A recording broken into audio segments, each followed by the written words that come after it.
ଯେତେ ସମାଜରେ ଯେତେ ଶ୍ରମିକ ଶ୍ରେଣୀ ରହିଛେ ଆମ ପରିଶ୍ରମ ଅନୁସାରେ ଆମକୁ ପାରିଶ୍ରମିକ ମିଳୁନି ଆମେ ସମସ୍ତେ ଜାଣିଛେ।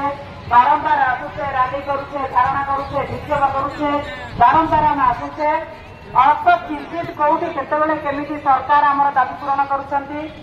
ତେଣୁ ଏଇଟା ବଡ କଥା ନୁହେଁ। ଆମେ ଆଜି ବି ଆସିଛେ, ଆମର ସମସ୍ୟା ବହୁତ, ସମସ୍ୟା ଅନେକ। ଆମେ ଆମ ଏ ଭାରତ ବର୍ଷର ସାର୍ବଭୌମ ସର୍ବଧର୍ମ ସମନ୍ୱୟର ରାଷ୍ଟ୍ର ଭାରତ ବର୍ଷରେ ଆମେ ସମସ୍ତ ନାଗରିକ, କିନ୍ତୁ ନାଗରିକର କର୍ତ୍ତବ୍ୟ ଆମେ କରୁଛେ, ଅଧିକାର ଭୋଗ ଆମକୁ ମିଳୁନି। ସମ୍ବିଧାନର ଆଇନ ଅନୁସାରେ ଆମେ ସମସ୍ତେ ନାଗରିକ, କିନ୍ତୁ ଆମକୁ ଯୋଉ ଅଧିକାର ଭୋଗ କରିବା କଥା ସେ ମୌଳିକ ଅଧିକାର ଆମକୁ ମିଳୁନି।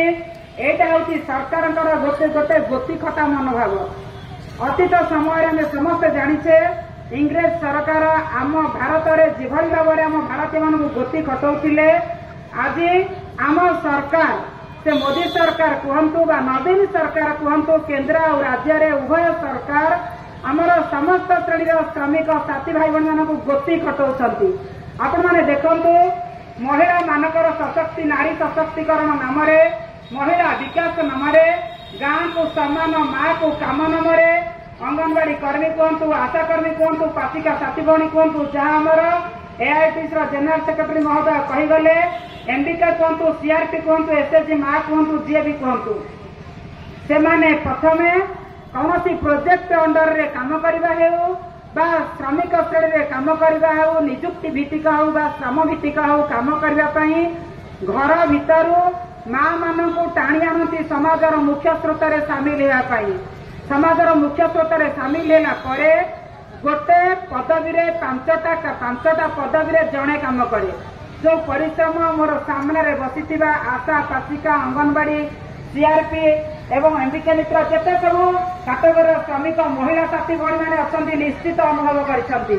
ବାକି ରହିଲା ଆଉ ଯୋଉ ଶ୍ରମିକ ସାଥୀ ଭାଇମାନେ ନିର୍ମାଣ ଶ୍ରମିକ କୁହନ୍ତୁ, ଆମର ରେଲୱେରେ କୁହନ୍ତୁ, କୋଟାର୍ସରେ କୁହନ୍ତୁ, ଯେତେ ସବୁ ଶ୍ରମିକ ସାଥୀ ଭାଇମାନେ ଅଛନ୍ତି, ସରକାରଙ୍କର ନିୟମ ଅନୁସାରେ ଆମର ଯାହା 8 ଘଣ୍ଟା କାମ ଥିଲା ତାକୁ ସରକାର 12 ଘଣ୍ଟା କରିଛନ୍ତି। କିନ୍ତୁ ଶ୍ରମ ଆଇନର ପରିବର୍ତ୍ତନ ଭିତରେ କାମ କରିବାର ପାରିଶ୍ରମିକକୁ ବଢେଇ ନାହାନ୍ତି।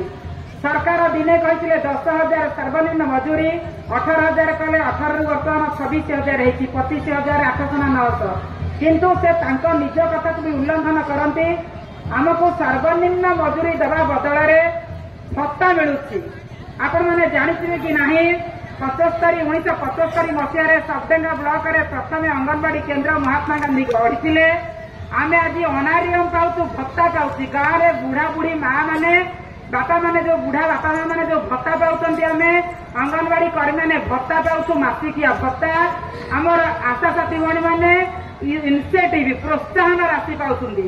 ରାତି ଅଧରେ କାହା ମା ଘରେ କାହାର ବୋହୂଟିଏ ଗର୍ଭ ଯନ୍ତ୍ରଣା ସହିଲା, ଅଙ୍ଗନବାଡି ମାଟିଏ ଝିଅ ବୋହୂଟିଏ ତା ପିଲାକୁ ତା ଘରେ ଶୁଆଇ ଦେଇକି, ତା ପିଲା ଯିଏ ମାର ଆଶ୍ରୟ ଖୋଜୁଥିବ, ସେ ବାଳକ ଶିଶୁ ପିଲାକୁ ଘରେ ଶୁଆଇ ଦେଇକି ସେ ଗର୍ଭବତୀ ମହିଳା ସାଙ୍ଗରେ ଯାଉଛି ମେଡିକାଲକୁ। ଆସିଲେ କେତେ ପରିଶ୍ରମ କରିକି ଆସୁଛି, ସେ ମାସିକିଆ ପାଉନି, ସେ ଇନସେଟିଭ ପ୍ରୋତ୍ସାହନ ରାଶି ଆବଶ୍ୟକ ଅନୁସାରେ କେତେବେଳେ ସରକାର ଦଉଛନ୍ତି। ଆଉ ରହିଲା ଆମର ପାଚିକା ସାଥୀ ଭଉଣୀ ମାନଙ୍କ କଥା, ଯୋଉମାନେ ମଧ୍ୟାହ୍ନ ଭୋଜନ ରାନ୍ଧୁଛନ୍ତି, ସେମାନେ ସରକାରରେ ନିର୍ଲଜ। ସେମାନେ ଗ୍ରୀଷ୍ମ ଛୁଟିରେ ତାଙ୍କର ଯୋଉ 1400 ଟଙ୍କା, ସେ ଭତ୍ତାକୁ ନୁହଁ କି ପ୍ରୋତ୍ସାହନ ରାଶିକି ନୁହେଁ କି ମାସକର ଖାଇବା ପାଇଁ ବି ନୁହେଁ, ତାଙ୍କ ପିଲାମାନଙ୍କୁ ଯୋଉ ପାଚିକା ଭଉଣୀଟିଏ ଆମର ପିଲାଟିଏ ଜନ୍ମ ଦଉଛି, ତା ପିଲାଙ୍କର ମାସକର ଖାଇବା ବି ସେତକ ହଉନି, ସେ ତା ପରିବାର ଚଳେଇବ କଣ? ଏଥିରେ ସରକାର ପୁଣି ଗ୍ରୀଷ୍ମ ଛୁଟିରେ 2 ମାସ ତାଙ୍କର ସେ 1400 ଟଙ୍କାକୁ ବି ବନ୍ଦ କରିଦଉଛନ୍ତି।